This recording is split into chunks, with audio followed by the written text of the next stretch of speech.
Okay, this is the first portfolio project due. This is from Unit 4. This is the Pantry Package Potluck Portfolio. You are not actually going to make this dish. You guys understand?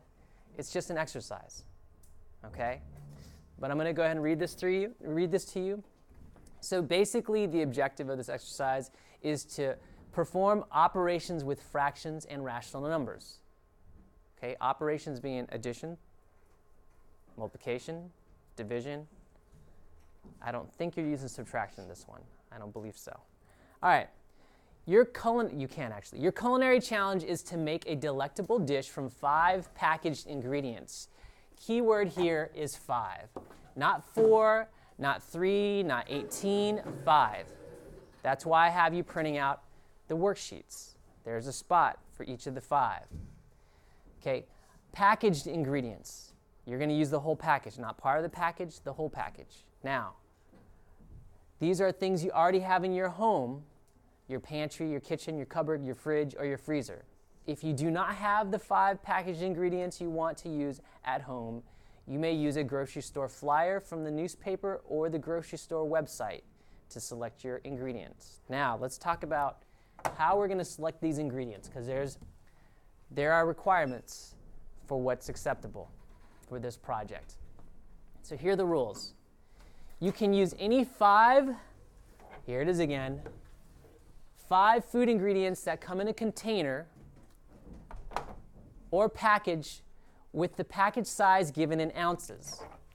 It has to be given in ounces. If you pick something else and you write something else out, it's going to be wrong. Yes? It needs to be in ounces. Find something else to pick for your dish. The ingredients don't have to be normally used together. Remember, this is like a pretend dish. You don't have to make this thing. Got it? If you want to make it and eat it, that's up to you, but I'm not going to eat it, and I'm not going to give you points for making it. So it's just an exercise. Using canned peaches and frozen peas together is fine. You're not really going to eat it. You're just trying to make sure that you understand how to use the operations with these size packages. Each ingredient must be a container or package whose capacity involves a fraction or a decimal. It has to be a fraction or a decimal. Capacity has got to be in ounces. Got it? Now, here's what you cannot do.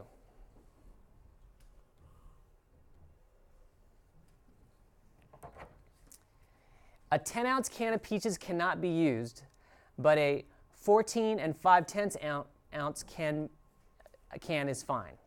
Why is 10 ounces not okay? Noah? It's not a fraction, it's a whole number. This is okay because it's a fraction, and it's in ounces. Got it?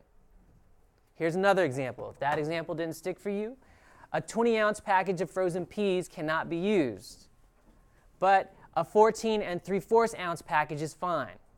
Do you guys understand why 20 ounces is not okay? Why is it not okay? Chin. It's a whole number. We can't use that. Don't use it. If you use it, you're going to lose points. But we can use, this is okay. Why is that okay? It's a mixed number, right? Fraction, mixed number. There we go. Moving along. If the container size is in decimal form, change it to fraction form. So decimal form, we don't want that.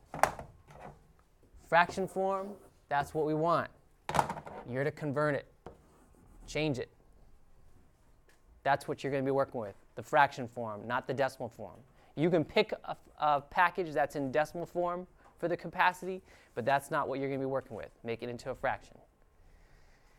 Here's an example. A 4 and 8 ounce package of fruit snacks will be listed in your recipes as, well, let's just talk about this. Here it is.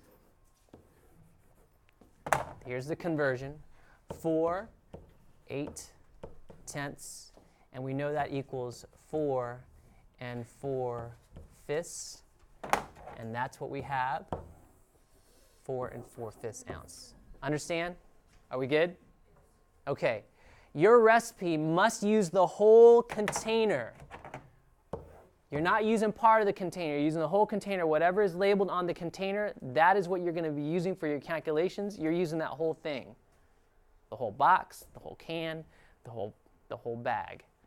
Any questions at this point? There's some repetition after this. We'll continue. Be sure to show all of your work. On the worksheets, there has a location for you to show your work. Show your work there. Create a title for your concoction. So whatever your dish is, make up a title. It could be a silly name. It could be something that relates to what you picked out. Make something up. That's like the easiest point you can get right there. Any questions about that? No. Question? No. Write the steps for the recipe. That means you got to describe, just like on the cooking show where they explain how they cook something up, they explain what they do to make that dish. You're going to do that for your dish, your pretend dish. Do you understand? Any questions about that?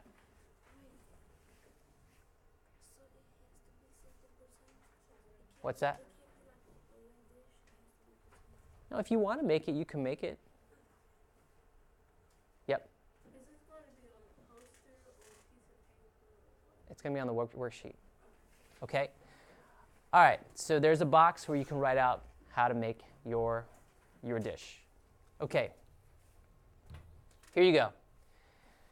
Ingredients. List your chosen ingredients in order from smallest to largest package size. So you're going to order those fractions from least to greatest when you list your items. Include specific information about the ingredient. Okay, what is it? Remember that for all ingredients, you should express the container size in fraction form and not decimal form. Directions. What are the directions to combine ingredients? How should your dish be served? Okay, that's what we talked about up top. Serving size. Here's the key. This doesn't change for anybody. Your basic recipe will serve 6 people. So whatever you mix together, that's for 6 people. Got it? Now, that's key to what we're doing later in the portfolio. How many ounces of food will be in the entire dish? Okay, so what are we doing here? We're taking the sum of all of the ingredients to get the total weight of the dish. Got it? Sum. What is the total amount contained in the ingredient packages container? That's the same thing. Number 4.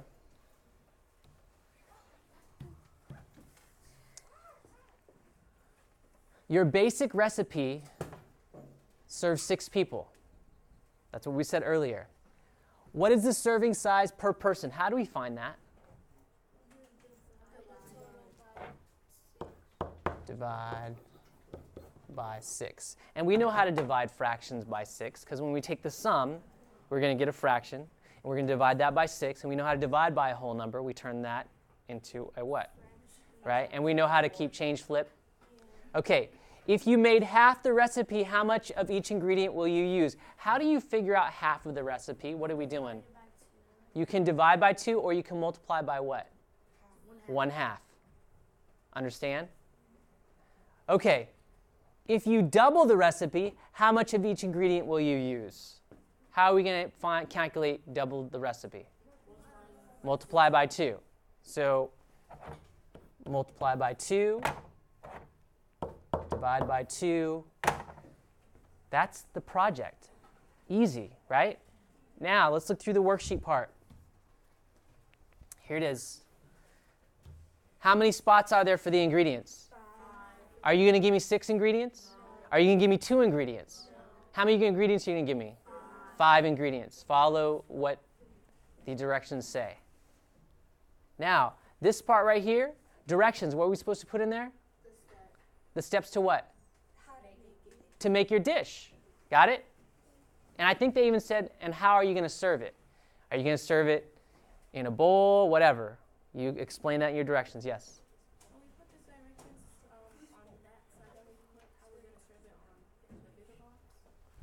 Right here, the directions, and I think they said that's where you're going to put it also. Okay, so everything that we just talked about will be in the other box. Now here it is. Total amount of ingredients. So what are we going to put here? The sum of the 5 ingredients. Serving size per person. What are we doing here? Dividing by what? 6. Why did we say 6? That's the total number of servings for the entire dish. Step 3, making half and doubling the recipe. To make half the recipe, use the following. So if I'm going to make half the recipe, I need to explain it. So look at this. How many boxes are there? 5. So what am I doing for box 1?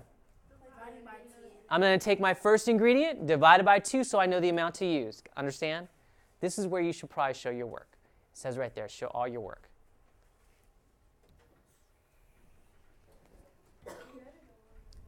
Last page.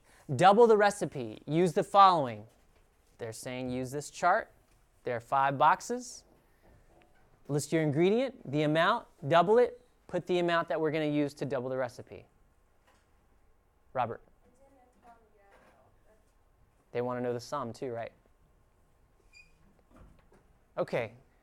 This is a really easy project. An easy A. Any questions about this?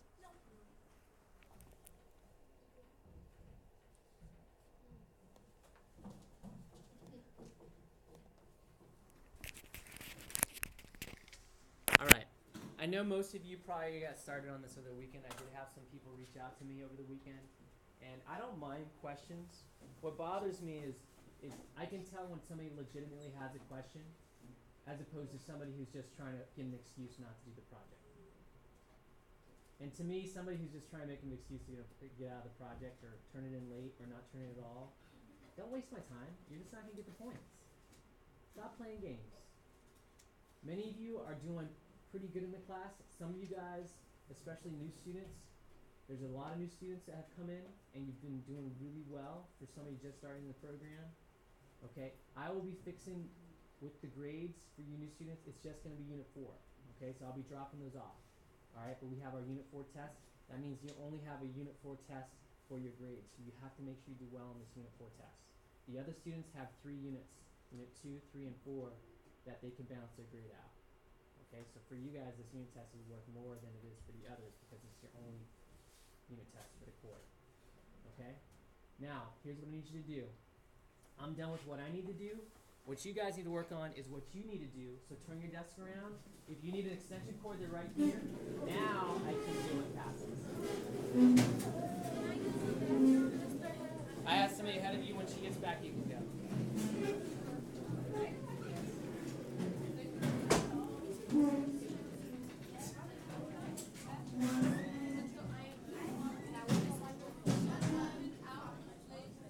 Not until Wednesday.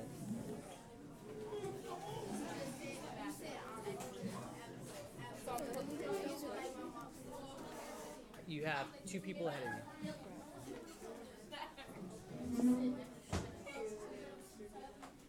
Yep, now you have 3 people ahead of you. You're after